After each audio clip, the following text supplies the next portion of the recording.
Hello दोस्तों, स्वागत है आपका हमारे यूट्यूब चैनल अपब्राइट एजुकेशन में। आज हम करेंगे जीएस का मॉक 3।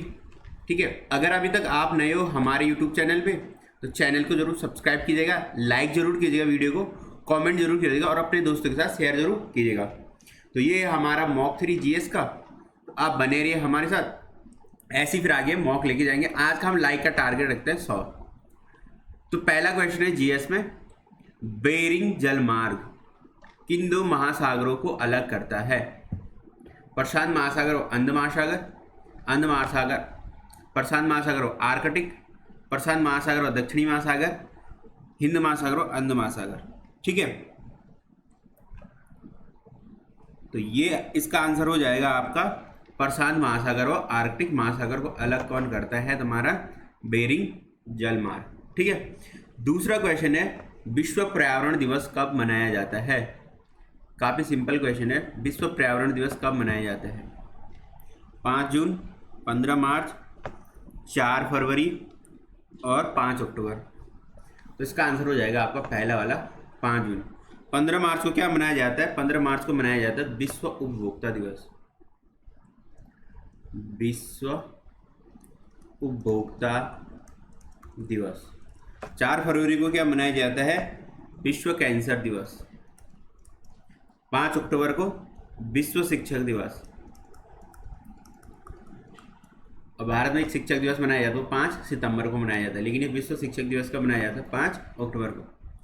अगला तीसरा क्वेश्चन है, निम्न में से कौन से दर्रे को भारत, चीन और म्यांमार का त्रिकोणीय संगम कहा जाता है?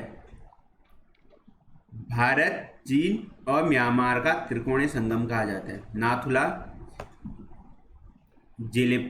जेलिपला, बोमडीला और दीफू। इसका आंसर हो जाएगा दीफू। दीफू क्या है? 3 देशों के संगम पे। ठीक है, चीन, म्यांमार और भारत के बॉर्डर पे दीफू दर्रा। निम्न में से कौन सा जोड़ा सही नहीं है? Steel Authority of India Delhi में, मैकॉन लिमिटेड रांची में, ठीक है, Hindustan steel work construction limited Calcutta, ferro scrap Nigam limited Bokaro. तो ये आपका हो जाएगा, जो इसमें गलत है ये तीनों तो सही है। पहला ये steel Authority of India Delhi में है, मैकॉन लिमिटेड रांची में है, Hindustan steel work construction limited Calcutta में, फेरो स्क्रैप निगम लिमिटेड बोकारो में नहीं है। ये क्या है? आपका भिलाई। ये आपका तुम्हारा भिलाई में, और भिलाई आपका किस राज्य में है? छत्तीसगढ़ में। ठीक है, भिलाई आपका किस राज्य में? छत्तीसगढ़ में। हेमिस राष्ट्रीय उद्यान कहाँ स्थित है? ये क्वेश्चन बहुत बार आता है, हेमिस राष्ट्रीय उद्यान कहाँ स्थित है? ठीक है, लद्दाख, केरल, असम और कर्नाटक। तो जो हेमिस राष्ट्रीय उद्यान है वो आपका है यूनियन टेरिटरी लद्दाख में। केरल में कौन कौन से राष्ट्रीय उद्यान है? देखो, केरल में 2 राष्ट्रीय उद्यान बहुत ही प्रसिद्ध है। एक तो साइलेंट वैली राष्ट्रीय उद्यान, और दूसरा है आपका मथिकत्तन राष्ट्रीय उद्यान। ठीक है, असम में कौन कौन से हैं? असम में बहुत ज़्यादा हैं राष्ट्रीय उद्यान। एक तो काजीरंगा सबसे famous, Kaziranga national park. Orang, दूसरा कौन है? ओरांग नेशनल पार्क, इसे भी आप याद रखिए, ये भी काफ़ी पूछा जाता है। फिर Nameri national park, Nameri national park भी आपका असम में है। और फिर है डिब्रू नेशनल पार्क। ठीक है, कर्नाटक में कौन कौन से? कर्नाटक में आंसी नेशनल पार्क, तुम्हारा बन्नेर घाट नेशनल पार्क, और आपका नगर होली नेशनल पार्क।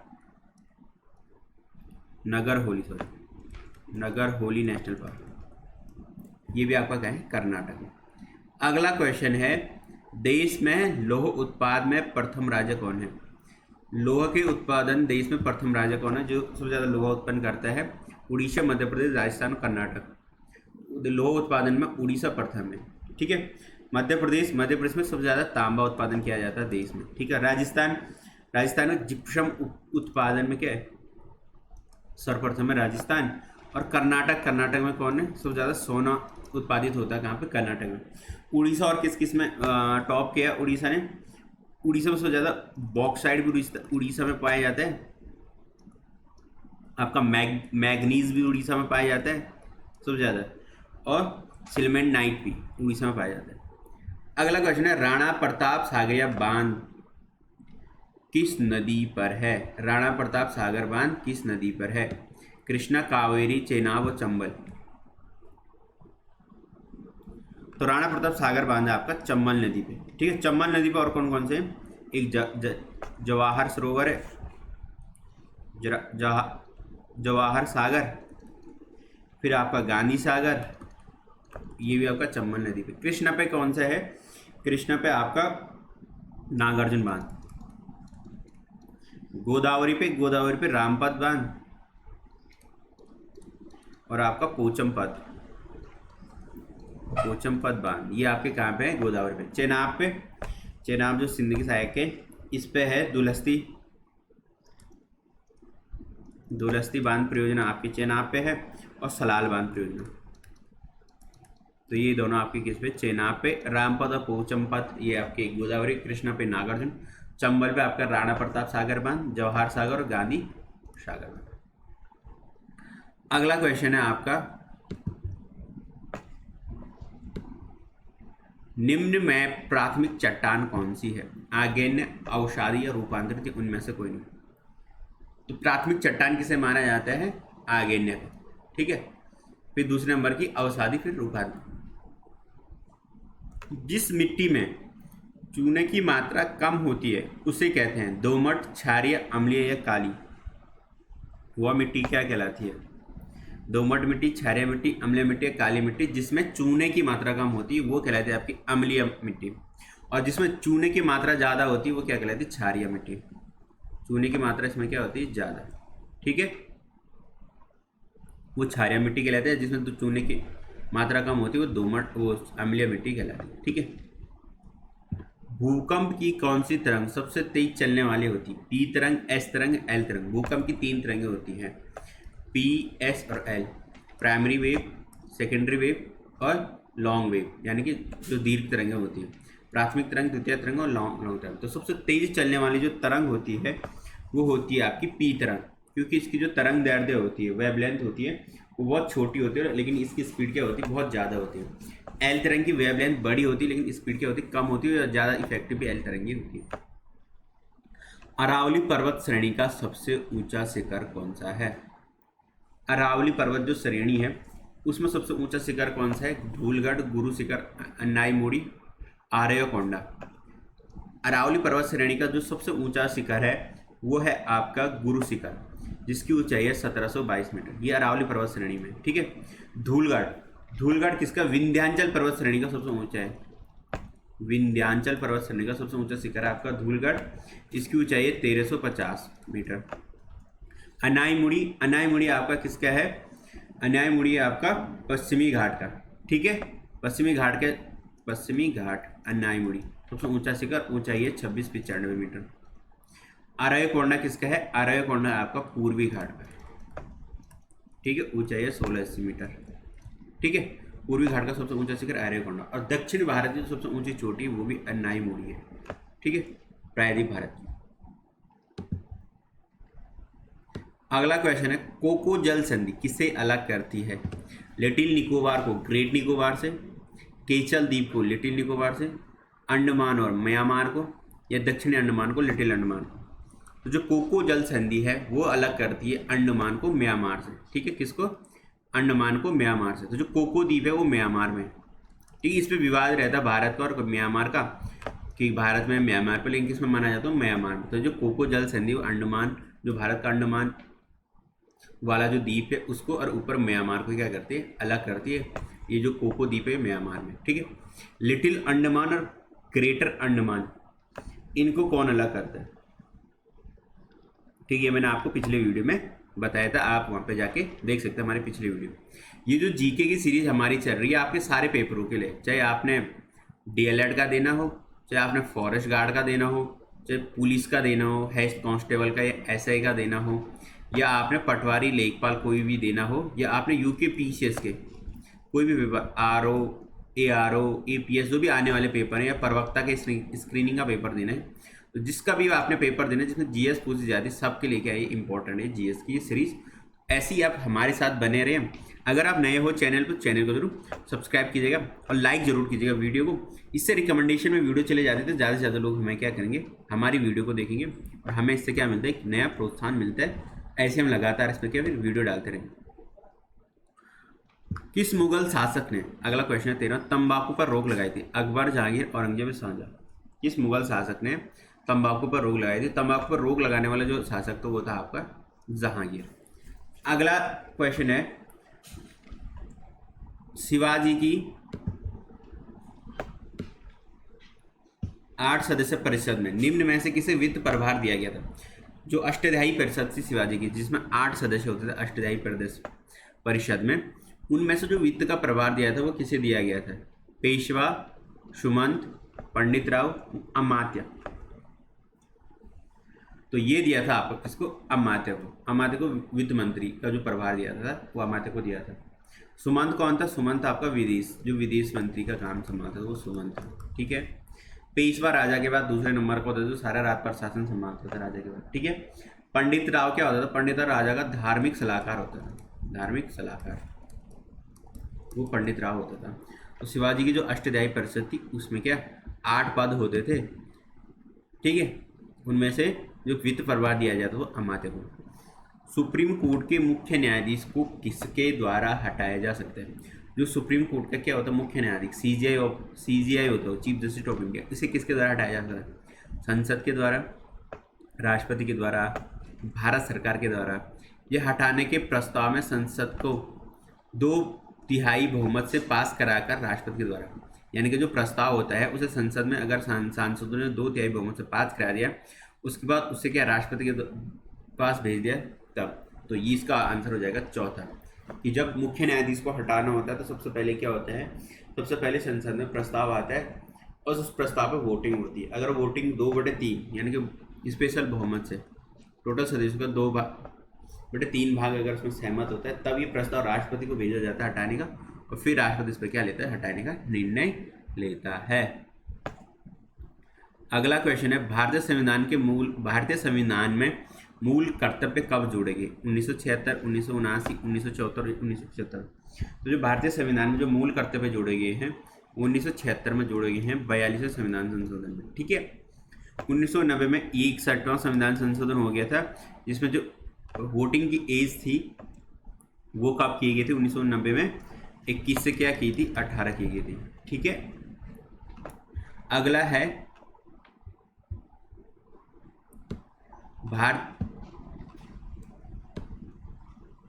भारतीय पंचायती राज प्रसंघ, भारतीय पंचायती राज प्रसंघ में 24 सितंबर 1996 की तारीख किसके लिए जानी जाती है? जो पंचायती राज है उसमें 24 सितंबर 1996 की तारीख को किस लिए जाना जाता है? 73वें संविधान संशोधन के लिए, ये भी आपका पंचायती राज से संबंधित है। ठीक है।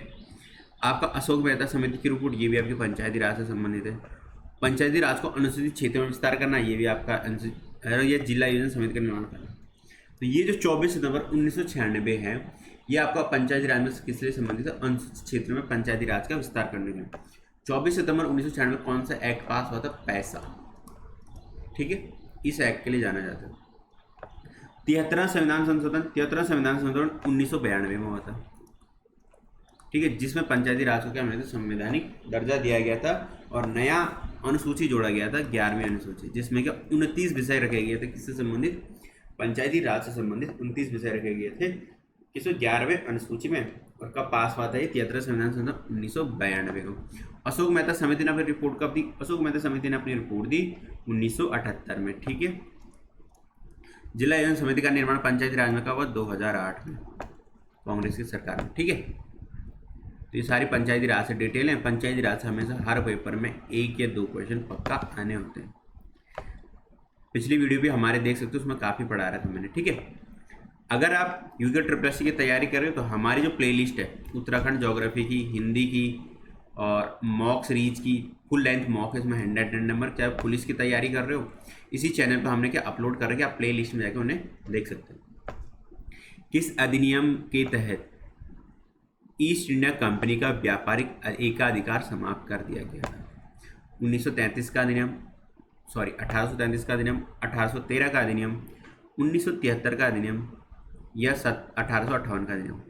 तो जो अधिनियम था जिसके द्वारा ईस्ट इंडिया कंपनी को जो चार्टर एक्ट वगैरह आते थे, वो कौन सा अधिनियम था, कौन से भारत शासन अधिनियम में इनका क्या व्यापारिक अधिकार क्या कर दिया था, समाप्त कर दिया गया था ईस्ट इंडिया कंपनी का? तो इसका आंसर हो जाएगा 1813 में। यानी कि व्यापारिक एकाधिकार का मतलब क्या होता है कि अब सिर्फ ईस्ट इंडिया कंपनी इंग्लैंड से यहाँ पे व्यापार नहीं करेगी, कोई और अदर कंपनी भी यहाँ पे आ सकती है। ठीक है, 1833 में इनका पूरा व्यापारिक अधिकार ही खत्म कर दिया था 1833 में। ठीक है, 1858 में क्या हुआ था, यहाँ पे कंपनी राज की जगह किसका राज आ गया था? क्राउन राज, रानी का राज आ गया था। ठीक है, ब्रिटिश रानी का राज आ गया था यहाँ पे। पहले यहाँ पे किसका राज था? ईस्ट इंडिया कंपनी का, उसकी जगह ब्रिटिश रानी का राज आ गया था 1858 के अधिनियम में। और जो भारत का गवर्नर जनरल होता था उसे वॉइसरॉय का पद दिया गया, ये 1858 के अधिनियम में। ठीक है, अगला, सेहत पहल का संबंध किस मंत्रालय से है? जो भारत सरकार ने सेहत पहल चलाई है वो किस मंत्रालय से? रक्षा मंत्रालय, स्वास्थ्य मंत्रालय, गृह मंत्रालय व शिक्षा मंत्रालय? तो जो सेहत पहल है वो आपकी है रक्षा मंत्रालय से। अब सेहत से आप सोच रहे होंगे स्वास्थ्य मंत्रालय से, नहीं, ये आपका रक्षा मंत्रालय से, क्योंकि जो हमारे सैनिक है उसके उनके परिवारों की सेहत के लिए एक नया प्रोग्राम लॉन्च किया गया रक्षा मंत्रालय के द्वारा, सेहत। ठीक है, अगला जो क्वेश्चन है वो है आपका 20वें नंबर का। ठीक है, तो वर्ल्ड्स गेम एथलीट का पुरस्कार एथलीट ऑफ द ईयर 2022 किसे मिला? Athlete of the year 2022 world games athlete का ये पुरस्कार होता है, ये किसे मिला है? मनप्रीत सिंह को, हरमनप्रीत सिंह को, ये भारतीय क्रिकेट महिला टीम की खिलाड़ी हैं, PR श्रीजेश को, या रानी रामपाल के हॉकी के प्लेयर हैं?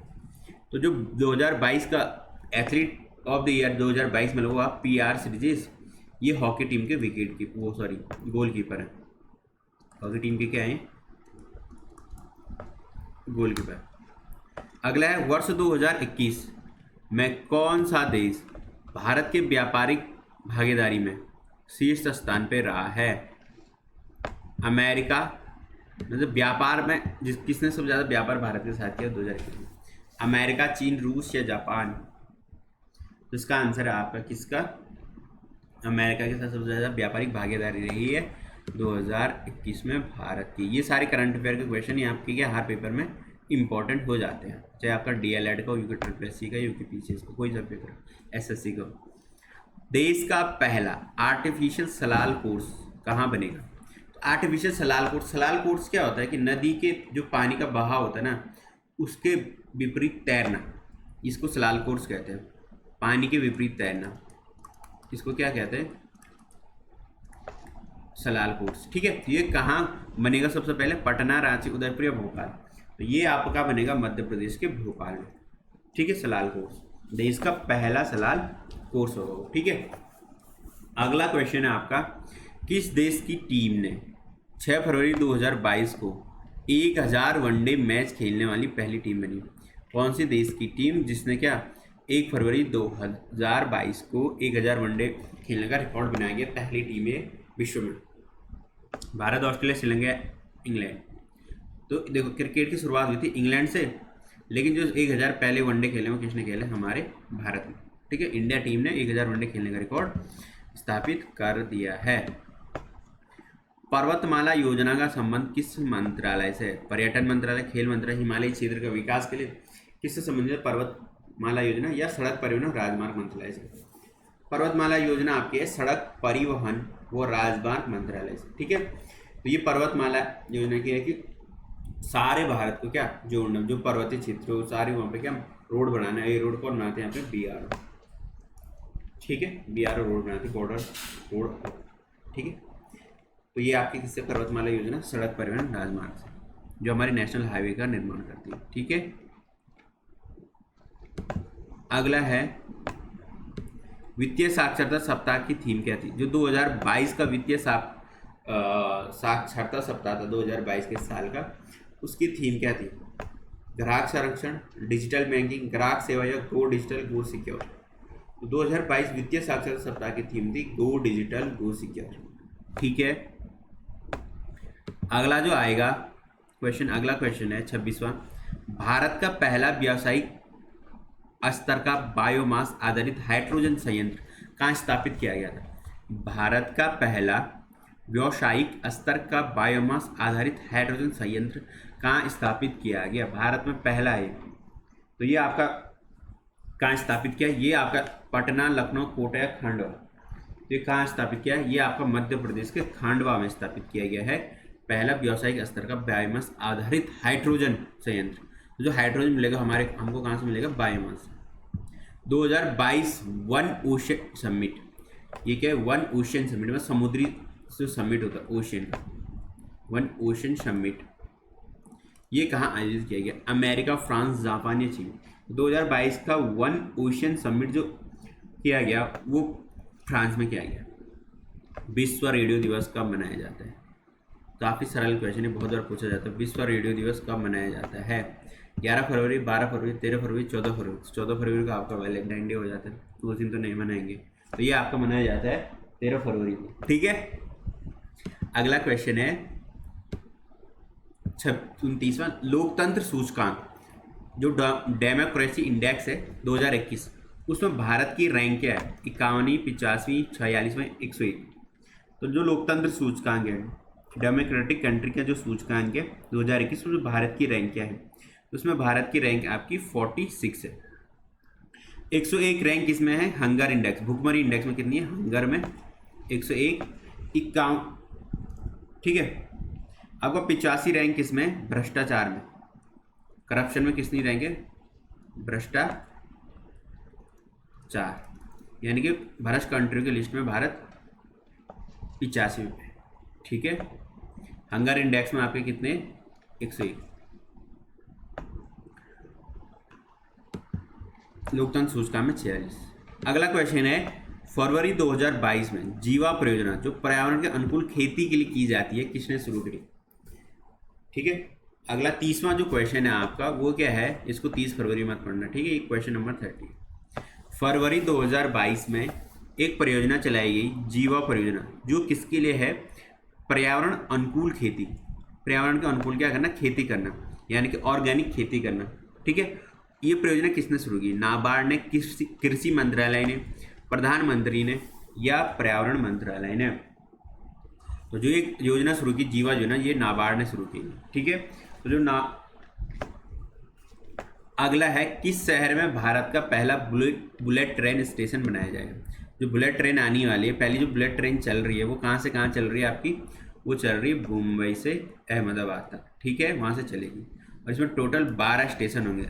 लेकिन जो पहला स्टेशन बनाया जाएगा वो कहाँ बनाया जाएगा? सूरत, मुंबई, अहमदाबाद या थाने। तो जो पहला स्टेशन बन रहा है वो बना आपका सूरत, गुजरात। फरवरी 2022 में किस राज्य में मेघनाम जात्रा त्यौहार, कौन सा त्यौहार? फरवरी 2022 में किस राज्य में मेघनाम जात्रा त्यौहार मनाया गया? तो इसका आयोजन किस में हुआ? बिहार, तेलंगाना, उड़ीसा या राजस्थान? तो इसका जो आयोजन किया गया वो किया गया तेलंगाना में। ठीक है, मेघनाम जात्रा की प्रसिद्ध जो यात्रा है कहाँ पे? तेलंगाना में। 33वां क्वेश्चन है हाल में ही दक्षिणी ध्रुव यानी कि पर पहुंचने वाली प्रथम भारतीय वंशी महिला कौन थी? जो आपका साउथ पोल है उस पर पहुंचने वाली प्रथम भारतवंशी महिला कौन थी? ठीक है, संतोष यादव, मालाथापूर्णा, काम्या कार्तिकेयन या हरप्रीत चंडी? तो इसका आंसर चौथा नंबर को जाएगा, हरप्रीत चंडी। 34वां क्वेश्चन है आपका राष्ट्रीय युवा महोत्सव 2022 का आयोजन कहाँ किया गया? राष्ट्रीय युवा महोत्सव 2022 का आयोजन कहाँ किया गया? पटना, दिल्ली, जयपुर, पुडुचेरी? तो जो राष्ट्रीय युवा महोत्सव 2022 का आयोजन किया गया वो किया गया पुडुचेरी में। ठीक है, यूनियन टेरिटरी पुडुचेरी में। 35वां क्वेश्चन है आपका जनवरी 2022 में किस देश ने यूरोपीय संघ के अध्यक्षता का पद ग्रहण कर लिया है? तो जो यूरोपियन संघ है उसमें कितने देश हैं? टोटल 27 देश हैं और उसमें क्या जो यूरोपीय देशों के यूरोपियन यूनियन है, उसका 2022 में जनवरी में ये जो अध्यक्षता वाला पद है वो किस देश के पास गया? वो गया आपके फ्रांस में। ठीक है। अगला क्वेश्चन है 36वां, मिश्रित अर्थव्यवस्था से क्या अभिप्राय है? ये जो मिश्रित अर्थव्यवस्था होती है, मिक्स्ड इकोनॉमी होती है, उससे आप क्या समझते हो? सरकारी व कृषि क्षेत्र का सह-अस्तित्व, सरकारी व निजी क्षेत्र का सह-अस्तित्व, निजी व कृषि क्षेत्र का सह-अस्तित्व, अमीर व गरीबी क्षेत्र का सह-अस्तित्व। तो ये होता है जो मिश्रित अर्थव्यवस्था होती है, मिक्स्ड इकोनॉमी, वो होती है सरकारी व निजी क्षेत्र का सह-अस्तित्व। मैंने कि दोनों चीज़, सरकारी चीज़ और प्राइवेट चीज़ भी जब फ्लो करती है एक साथ, तो वो इकोनॉमी क्या कहलाती है? आपकी सरकार मिश्रित अर्थव्यवस्था। मानव विकास रिपोर्ट, ह्यूमन डेवलपमेंट इंडेक्स SDI कौन संस्था जारी करती है? मानव विकास रिपोर्ट, UNDP, WHO, IMF, international monetary fund, ये विश्व बैंक, वर्ल्ड बैंक, ये आपका UNDP कौन जारी करता है? मानव विकास रिपोर्ट आपका करता है UNDP। ठीक है। तो UNDP को बनाया गया था 1965 में। ठीक है। UNDP को नवंबर 1965 में बनाया गया था। और जो इसका मुख्यालय, हेड क्वार्टर है UNDP का, वो आपका न्यूयॉर्क अमेरिका में। न्यूयॉर्क अमेरिका में इसका क्या है? Head quarter. अगला है बृहद अर्थशास्त्र का शब्द, जो अर्थशास्त्र में जो शब्द प्रयोग होता है बृहद अर्थशास्त्र, वो सबसे पहले किसने प्रयोग किया था? बृहद अर्थशास्त्र शब्द, जो ये शब्द आपका बृहद अर्थशास्त्र, ये सबसे पहले किसने प्रयोग किया था? रागनेर फ्रिक्स ने, एडम स्मिथ ने, किंग्स ने, या रॉबिन्स ने? तो इसमें सबसे पहले नंबर का हो जाएगा अपना रागनेर फ्रिक्स। अगला है आपका ये इकोनॉमी का एक क्वेश्चन है, लॉरेंज वक्र क्या दर्शाता है? रोजगार, आय वितरण, मुद्रास्फीति या अपस्फीति? लॉरेंज वक्र, जो आपका लॉरेंज कर्व होता है इकोनॉमी में, वो क्या दर्शाता है? वो आपका दर्शाता है कि आय का वितरण दर्शाता है आपका लॉरेंज कर्व। भारत में राष्ट्रीय आय की गणना इसके द्वारा की जाती है। जो भारत का राष्ट्रीय आय होती है, नेशनल इनकम में भारत की, उसकी गणना कौन करता है? वित्त आयोग करता है, केंद्रीय सांख्यिकी संगठन करता है, नीति आयोग करता है, या रिजर्व बैंक ऑफ इंडिया? ये बहुत अच्छा क्वेश्चन और बहुत पेपरों में क्या पूछा जा चुका है, इसका आंसर आप आसानी से दे सकते हो। राष्ट्रीय आय की गणना कौन करता है? राष्ट्रीय आय की गणना करता है केंद्रीय सांख्यिकी संगठन। ठीक है। CSO, सेंट्रल स्टैटिस्टिकल ऑर्गेनाइजेशन, इसकी स्थापना की गई थी कब? 1951 में, 2 मई को, 2 मई 1951 की इसको स्थापना की गई थी। किसकी? केंद्रीय सांख्यिकी संगठन की। अगला जो 41वां क्वेश्चन है वो है आपका राष्ट्रीय कृषि व ग्रामीण विकास बैंक, राष्ट्रीय कृषि व ग्रामीण विकास बैंक की स्थापना, जो नाबार्ड है, ठीक है, की स्थापना किस पंचवर्षीय योजना में की गई थी? नाबार्ड की स्थापना नाबार्ड को क्या कहते हैं? नाबार्ड की स्थापना किस पंचवर्षीय योजना में की थी? ये आपकी की थी 6वीं पंचवर्षीय योजना में। ठीक है। तो नाबार्ड को बनाया गया था 1882 में। ठीक है, 12 जुलाई 1882 में नाबार्ड को बनाया गया। ठीक है। अगला है मूल्यह्रास किसके मूल्य की हानि को दर्शाता है? पूंजी, स्टॉक, अंतिम उत्पाद, मशीनरी, या इनमें से कोई नहीं? जो मूल्यह्रास दर्शाता है वो किसकी हानि को दर्शाता है? वो दर्शाता है आपकी मशीनरी की हानि को। अगला क्वेश्चन है आपका भारत में बेरोजगारी का स्वरूप क्या है? चक्रीय, संरचनात्मक, ऐच्छिक, या कोई नहीं? तो जो बेरोजगारी के स्वरूप है भारत में वो आपका संरचनात्मक। ठीक है। वस्तुओं तथा सेवाओं के सामान्य मूल्य, अगला क्वेश्चन है 44वां, वस्तुओं तथा सेवाओं के सामान्य मूल्य स्तर में गिरावट किसके रूप में की जाती है? अपस्फीति, डिसइंफ्लेक्शन, मुद्रास्फीति और अवसाद, ये आपकी की जाती है अवसाद की। मूल्य में गिरावट किसके द्वारा? वस्तुओं की सेवाओं में अवसाद के द्वारा रिकॉर्ड की जाती है। आंतरिक व्यापार का क्या संबंध है? Share market, trade sector, credit market, ये इनमें से कोई नहीं? आंतरिक व्यापार होता है उसका संबंध किससे है? शेयर मार्केट से, ट्रेड मार्केट से, क्रेडिट मार्केट से, यही में से कोई नहीं। तो जो आंतरिक व्यापार हो इसका संबंध किससे होता है? शेयर मार्केट से। भारतीयों के लिए अगला 46 क्वेश्चन है, भारतीयों के लिए महान रेशम मार्ग किसने आरंभ करवाया था? एंशियंट हिस्ट्री का क्वेश्चन है आपका कि भारतीयों के लिए महान रेशम मार्ग किसने आरंभ करवाया था? वो आपका कराया था कनिष्क महान ने। ठीक है, कश्मीर के ऊपर से कहाँ? आपका तिब्बत के लिए। कनिष्क आपके एशिया के अदर भागों और यूरोप के भागों में किसने कराया था? कनिष्क ने। महर्षि पतंजलि किस शासक के समकालीन थे? तो जिन्होंने योग वगैरह को संकलित किया था उनका नाम क्या था? महर्षि पतंजलि। वो किस शासक के समकालीन थे? गोमतीपुत्र सातकर्णी, कनिष्क, पुष्यमित्र शंगु या चंद्रगुप्त द्वितीय? तो पतंजलि किसके थे? ये 3rd नंबर का आंसर हो जाएगा, पुष्यमित्र शंगु के समकालीन। अगला जो क्वेश्चन है आपका 48वां, वो है भारतीय संस्कृति का स्वर्ण युग किसके काल को कहा जाता है? जो इंडियन कल्चर है, भारतीय संस्कृति, उसका स्वर्ण युग किसके काल को कहा जाता है? गुप्त काल, चोल काल, मौर्य काल या राजपूत काल? तो भारतीय संस्कृति का जो स्वर्ण युग होता है वो किसको कहा जाता है? गुप्त युग के समय को कहा जाता है भारतीय संस्कृति का स्वर्ण युग। अगला क्वेश्चन आपका, किस हड़प्पा स्थल संस्कृति स्थल में खुदाई में घोड़े की अस्थियां प्राप्त हुई? जो हड़प्पा का स्थल था जिसमें खुदाई हुई है, तो किस वाले स्थल में घोड़े की अस्थियां प्राप्त हुई है? लोथल, रोपड़, रंगपुर या ये वो गलत टाइप हो गया है, यहाँ पर टाइप होना था आपका सुरकोटडा, ये आपको गुजरात में। ठीक है, इसमें चौथे नंबर पर सुरकोटडा में क्या हुई है? अस्थियां प्राप्त हुई किसकी? घोड़े की। जो अगला क्वेश्चन है 50 लास्ट क्वेश्चन है आज का, भारत का आइंस्टीन किसे कहा जाता है?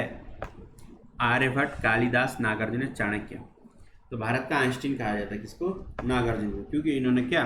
सापेक्षता का सिद्धांत दिया था, सापेक्षता का सिद्धांत दिया था। ठीक है, और ये किसके दरबार में रहते थे? ये कनिष्क महान के दरबार में रहते थे, कनिष्क के दरबार में रहते नागार्जुन, इन्हें कहा जाता है भारतीय आइंस्टीन। ठीक है, अभी तक दोस्तों अगर हमारे चैनल को आपने सब्सक्राइब नहीं किया है तो चैनल को जरूर सब्सक्राइब कीजिएगा, लाइक जरूर कीजिएगा और वीडियो को ज़्यादा से ज़्यादा शेयर कीजिएगा। अगर आपने कोई भी तैयारी करनी है, फॉरेस्ट गार्ड की करनी है, पुलिस SI की करनी है, कांस्टेबल की करनी है, पटवारी की करनी है, RO जो आने वाला है UPSC का, ठीक है, या आपको कोई सी भी तैयारी करनी है, DLED तो हमारा कोर्स चल ही रहा है, तो बने रहिए हमारे साथ। और ये GS की जो सीरीज चल रही है सबके लिए क्या है? इक्वली इम्पॉर्टेंट है। आप ऐसे हमको क्या सपोर्ट करते रहिए, फिर हम चैनल पे क्या रोज़ ऐसी टेस्ट सीरीज आपको फ्री में डालते रहेंगे। तो मिलते हैं फिर दोस्तों अगले वीडियो में, तब तक के लिए थैंक यू सो मच।